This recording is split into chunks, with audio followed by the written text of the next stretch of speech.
Hi everyone, welcome to my YouTube channel. ಎಲ್ಲರೂ ಹೇಗಿದ್ದೀರಾ? ಚೆನ್ನಾಗಿದ್ದೀರಾ ಅಂತ ಅಂದ್ಕೊಂಡಿದ್ದೀನಿ. ನಾನು ಈ ವಿಡಿಯೋದಲ್ಲಿ ಇಡ್ಲಿ, ಚಟ್ನಿ, ಸಾಂಬಾರು ಹೇಗೆ ಮಾಡೋದು ಅಂತ ತೋರಿಸ್ಕೊಡ್ತಾ ಇದ್ದೀನಿ. ಯಾರು ಕೂಡ ವಿಡಿಯೋ ಸ್ಕಿಪ್ ಮಾಡದೆ ಕೊನೆ ತನಕ ನೋಡಿ.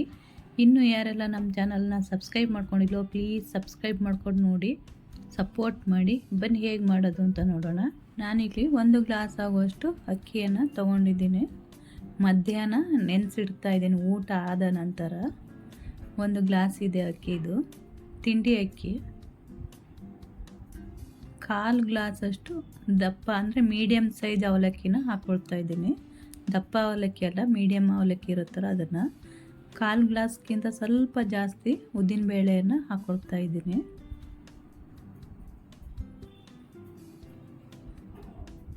ಕಾಲು ಗ್ಲಾಸಷ್ಟು ಸಾಬುದಾನಿ, ಸಬ್ಬಕ್ಕಿ ಅಂತಿರಲ್ಲ, ಅದನ್ನು ಹಾಕ್ಕೊಳ್ತಾ ಇದ್ದೀನಿ. ಅಂದರೆ ಇದು ದೊಡ್ಡದು, ಚಿಕ್ಕದಲ್ಲ. ಅದನ್ನೆಲ್ಲ ಹಾಕಿ ಚೆನ್ನಾಗಿ ತೊಳ್ಕೊಂಡು ಬಂದಿದ್ದೀನಿ. ಒಂದು 4-5 ಸಲ ತೊಳೆದಿದ್ದೀನಿ. ಅದಾದಮೇಲೆ ನೆನೆಸಿಡ್ತಾ ಇದ್ದೀನಿ. ಅದು ಮುಳುಗೋದಕ್ಕಿಂತ ಜಾಸ್ತಿನೇ ಇರಲಿ ನೀರು. ನೋಡಿ, ಇವಾಗ ಎಲ್ಲ ನೆಂದಿದೆ. ರಾತ್ರಿ 9 ಗಂಟೆ ಮೇಲೆ ಆಗಿದೆ. ಎಲ್ಲ ಚೆನ್ನಾಗಿ ನೆಂದಿದೆ. ಇವಾಗ ಇದನ್ನು ರುಬ್ಕೊಳ್ತಾ ಇದ್ದೀನಿ. ತುಂಬ ನೈಸಾಗೂ ಅಲ್ಲ, ತುಂಬ ರವೆ ಥರನೂ ಅಲ್ಲ, ಆ ಥರ ರುಬ್ಕೋಬೇಕು. ನಾನಿಲ್ಲಿ ಸ್ವಲ್ಪ ಇರೋದ್ರಿಂದ ಮಿಕ್ಸಿಯಲ್ಲೇ ರುಬ್ಕೊಳ್ತಾ ಇದ್ದೀನಿ. ಸ್ವಲ್ಪ ನೀರು ಹಾಕಿ ನೋಡಿ, ಈ ಹದವಾಗಿ ರುಬ್ಕೋಬೇಕು.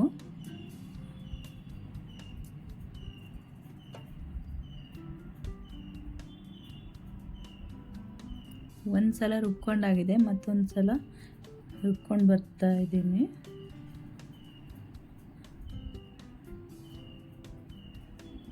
ಇದನ್ನು ಸಹ ಪಾತ್ರೆ ಹಾಕಿಟ್ಕೊಳ್ತೀನಿ.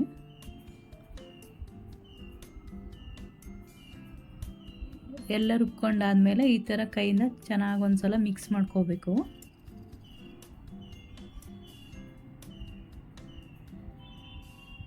ಒಂದು ಪ್ಲೇಟ್ ಮುಚ್ಚಿಟ್ಟು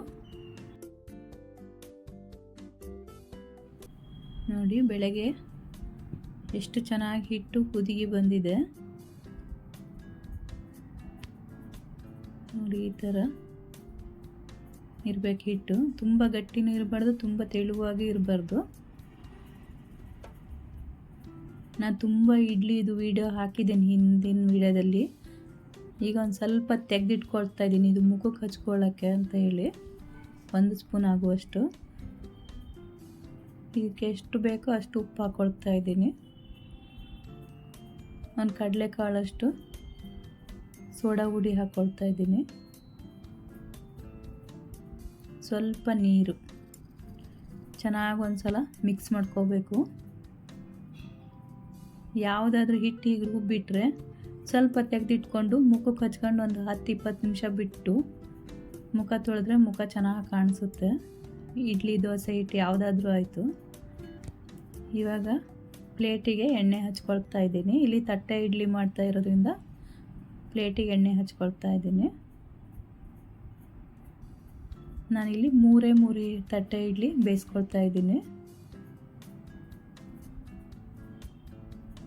ಇನ್ನೊಂದು ಸಲ ಚೆನ್ನಾಗಿ ಮಿಕ್ಸ್ ಮಾಡಿಕೊಂಡು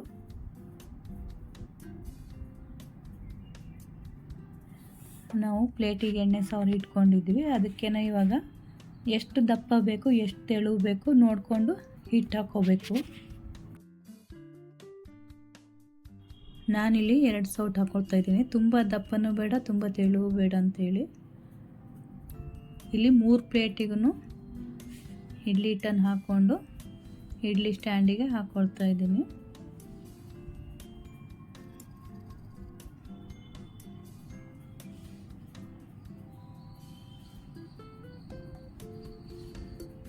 ಇವಾಗ ಇಡ್ಲಿ ಪಾತ್ರೆಗೆ ಎತ್ತಿಟ್ಕೋಬೇಕು.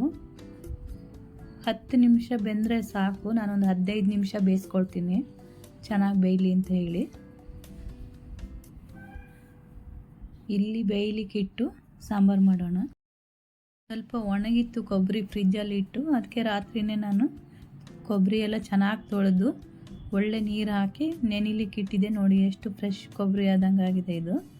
ಇವಾಗ ಒಂದು ಕುಕ್ಕರಿಗೆ ಒಂದು ದೊಡ್ಡ ಈರುಳ್ಳಿಯನ್ನು ಕಟ್ ಮಾಡಿ ಹಾಕ್ಕೊಳ್ತಾ ಇದ್ದೀನಿ. ಸ್ವಲ್ಪ ಶುಂಠಿ, ಒಂದು 1/4 ಇಂಚ್ಗಿಂತ ಕಮ್ಮಿ ಇದೆ ಅದು. 2 ದೊಡ್ಡ ಟೊಮೊಟೊವನ್ನು ಕೂಡ ಕಟ್ ಮಾಡಿ ಹಾಕ್ಕೊಳ್ತಾ ಇದ್ದೀನಿ. ಸ್ವಲ್ಪ ಕೊತ್ತಂಬರಿ ಸೊಪ್ಪು,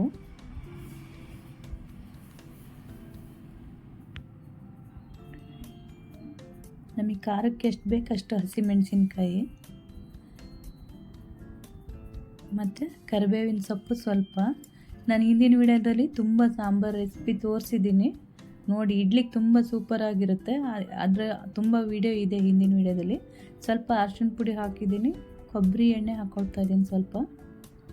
ತುಂಬ ಚೆನ್ನಾಗಿದೆ, ಇಡ್ಲಿಗೆ ರುಬ್ಬಾಕ್ ಮಾಡಿರೋ ಸಾಂಬಾರೆಲ್ಲ ಇದೆ. ಈಗ ಇದಕ್ಕೆ ಎಷ್ಟು ಬೇಕಷ್ಟು ನೀರು ಹಾಕ್ಕೊಳ್ತಾ ಇದ್ದೀನಿ. ಸ್ವಲ್ಪ ಬೆಳ್ಳುಳ್ಳಿ, ಇದನ್ನಿವಾಗ 3 ವಿಷಲ್ ಕೂಗಿಸ್ಕೊಳ್ತೀನಿ. ಇವಾಗ ಚಟ್ನಿ ಮಾಡಲಿಕ್ಕೆ ಸ್ವಲ್ಪ ಕೊಬ್ಬರಿ ತೊಗೊಂಡಿದ್ದೀನಿ, ಅದನ್ನು ಹಾಗೆ ಮಿಕ್ಸಿ ಮಾಡ್ಕೊಂಡಿದ್ದೀನಿ. ಸ್ವಲ್ಪ ಕರಿಬೇವಿನ ಸೊಪ್ಪು, ಒಂದು 3 ಎಸಳಿದೆ. ಇಲ್ಲಿ ಕಡಲೆಬೇಳೆ ಮತ್ತು ಉದ್ದಿನಬೇಳೆ, ಹಸಿಮೆಣಸಿನ್ಕಾಯಿ 3 ಚೆನ್ನಾಗಿ ಫ್ರೈ ಮಾಡ್ಕೊಂಡಿದ್ದೀನಿ. ಎಣ್ಣೆ ಹಾಕಿಲ್ಲ, ಹಾಗೆ ಫ್ರೈ ಮಾಡ್ಕೊಂಡಿರೋದು. ಈ ಚಟ್ನಿ ರವೆ ಇಡ್ಲಿಗಾಯ್ತು, ಈ ಇಡ್ಲಿಗಾಯ್ತು ತುಂಬ ಚೆನ್ನಾಗಿರುತ್ತೆ ತಿನ್ನಲಿಕ್ಕೆ. ಸ್ವಲ್ಪ ಉಪ್ಪು,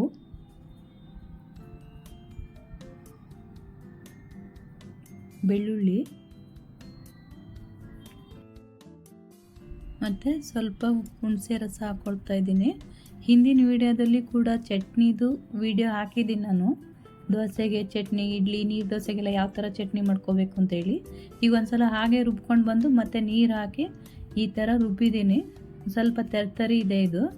ಲಾಸ್ಟಲ್ಲಿ ಇವಾಗ ಕೊತ್ತಂಬರಿ ಸೊಪ್ಪನ್ನು, ಚಟ್ನಿ ಎಲ್ಲ ರುಬ್ಬಿ ಆದಮೇಲೆ ಕೊತ್ತಂಬರಿ ಸೊಪ್ಪು ಹಾಕಿ ಒಂದು ಸತಿ ಆಫ್ ಆನ್ ಮಾಡಿ, ಇಲ್ಲ ಒಂದು 2 ಸಲ ಆಫ್ ಆನ್ ಮಾಡಿ ತೆಗಿಬೇಕಷ್ಟೇ.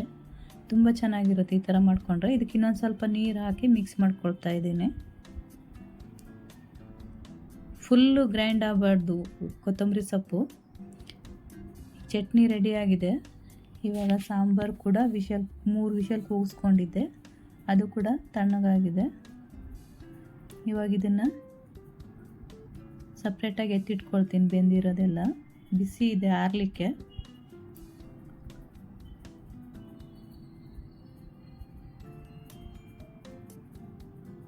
ನೋಡಿ, ಇದೆಲ್ಲ ತಣ್ಣಗಾಗಿದೆ ಇವಾಗ.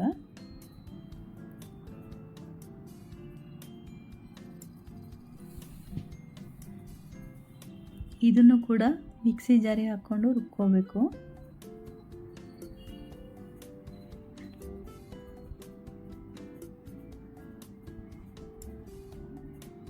ಇವಾಗ ಇದಕ್ಕೆ ಹುರಿಗಡಲೆ ಹಿಟ್ಟಿದು, ಇದನ್ನು ಸಹ ಒಂದು 2 ಸ್ಪೂನ್ ಹಾಕ್ಕೊಳ್ತೀನಿ.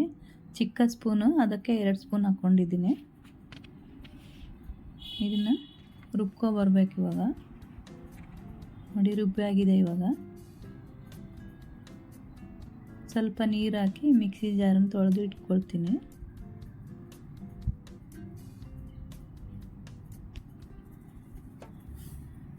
ಇವಾಗ ಇದಕ್ಕೆ ಸಾಂಬಾರಿಗೆ ಒಗ್ಗರಣೆನ ಒಂದು 2 ಸ್ಪೂನ್ ತುಪ್ಪ ಹಾಕ್ಕೊಳ್ತಾ ಇದ್ದೀನಿ. ಸಾಸಿವೆ,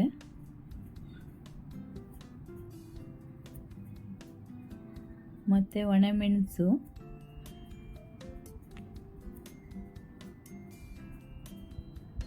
ಬೆಳ್ಳುಳ್ಳಿ, ಕರಿಬೇವಿನ ಸೊಪ್ಪು ಇಷ್ಟೆಲ್ಲ ಹಾಕಿ ಒಗ್ಗರಣೆ ಮಾಡ್ಕೋಬೇಕು.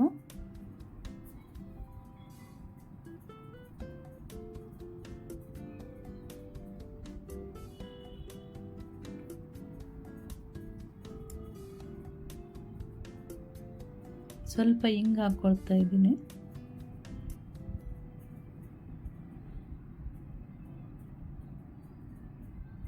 ಇದು ತಣ್ಣಗಿದೆ, ಅದಕ್ಕೋಸ್ಕರ ಹೀಗೆ ಹಾಕ್ಕೊಳ್ತಾ ಇರೋದು ಒಗ್ಗರಣೆಗೆ ಸಾರಿಂದ ಹಾಕ್ಕೊಳ್ತಾ ಇದ್ದೀನಿ. ಈಗ ಅದೇ ಕುಕ್ಕರಲ್ಲೇ ಸಾಂಬಾರು ಮಾಡ್ತಾ ಇದ್ದೀನಿ.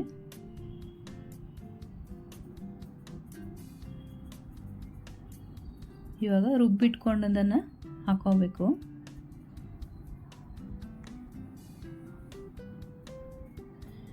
ನಂಗೊಂದು ಸ್ವಲ್ಪ ತೆಳುವಾಗಿ ಮಾಡ್ಕೊಳ್ತಾ ಇದ್ದೀನಿ. ತುಂಬ ಗಟ್ಟಿ ಅಂದರೆ ನಂಗೆ ಅಷ್ಟು ಇಷ್ಟ ಆಗಲ್ಲ. ಅದಕ್ಕೆ ಸ್ವಲ್ಪ ನೀರು ಹಾಕ್ಕೊಂಡು ಉಪ್ಪು ರುಚಿಗೆ ನೋಡ್ಕೊಂಡು ಹಾಕೋಬೇಕು. ತುಂಬ ಚೆನ್ನಾಗಿರುತ್ತೆ. ಈ ಥರ ಒಮ್ಮೆ ಟ್ರೈ ಮಾಡಿ ಸಾಂಬಾರು. ಸ್ವಲ್ಪ ಅರಿಶಿನದ ಪುಡಿ,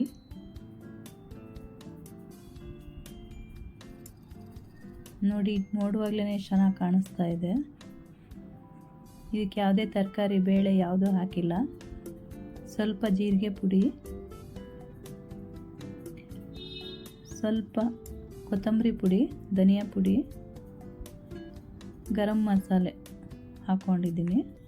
ಮನೆಯಲ್ಲೇ ಮಾಡಿರುವಂಥ ಗರಂ ಮಸಾಲೆ. ಸಾಂಬಾರು, ಪಲ್ಯ ಎಲ್ಲದಕ್ಕೂ ಉಪಯೋಗಿಸ್ಬೋದು. ಅದು ತುಂಬ ಚೆನ್ನಾಗಿರುತ್ತೆ. ಈ ಒಂದು ಅರ್ಧ ಸ್ಪೂನ್ ಆಗುವಷ್ಟು ಸಕ್ಕರೆ ಹಾಕ್ಕೊಳ್ತಾ ಇದ್ದೀನಿ.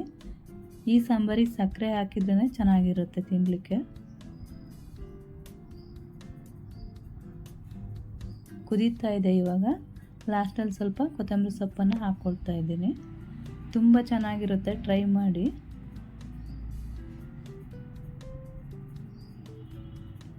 ನೋಡಿ ನಮ್ಮ ಸಾಂಬಾರು ರೆಡಿ ಆಗ್ತಾ ಇದೆ. ಇವಾಗ ಇಡ್ಲಿ ಕೂಡ ಬೆಂದಿದೆ.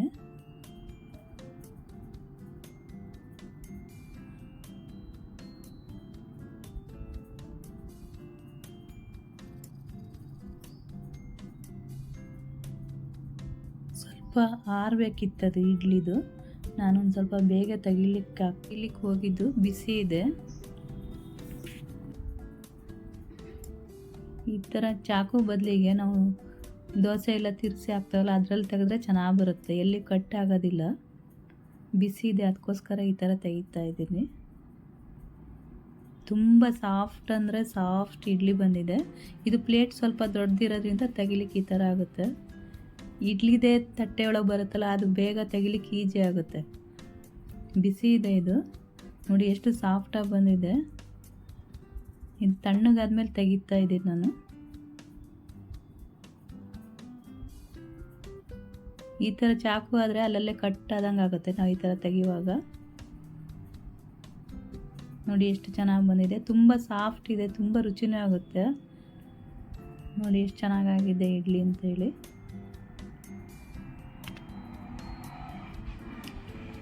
ಈಗ ಒಂದು ಪ್ಲೇಟಿಗೆ ಸರ್ವ್ ಮಾಡ್ತೇನೆ.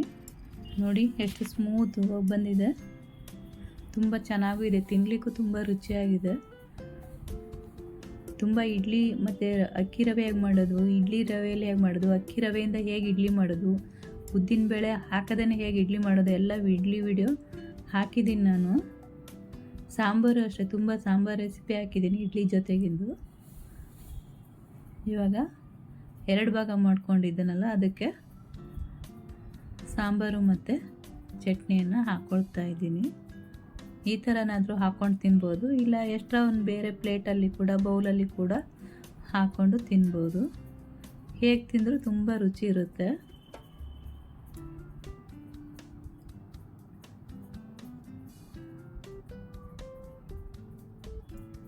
ನೋಡಿ ಎಷ್ಟು ಚೆನ್ನಾಗಿದೆ, ತಿನ್ನಲಿಕ್ಕೂ ಅಷ್ಟೇ ಚೆನ್ನಾಗಿದೆ. ಈ ವಿಡಿಯೋ ಇಲ್ಲಿಗೆ ಎಂಡ್ ಮಾಡ್ತಾ ಇದ್ದೀನಿ. ಇಷ್ಟ ಇದ್ದಲ್ಲಿ ಲೈಕ್ ಮಾಡಿ, ಕಮೆಂಟ್ ಮಾಡಿ, ಸಬ್ಸ್ಕ್ರೈಬ್ ಮಾಡ್ಕೊಂಡು ನೋಡಿ, ಸಪೋರ್ಟ್ ಮಾಡಿ. Thank you for watching.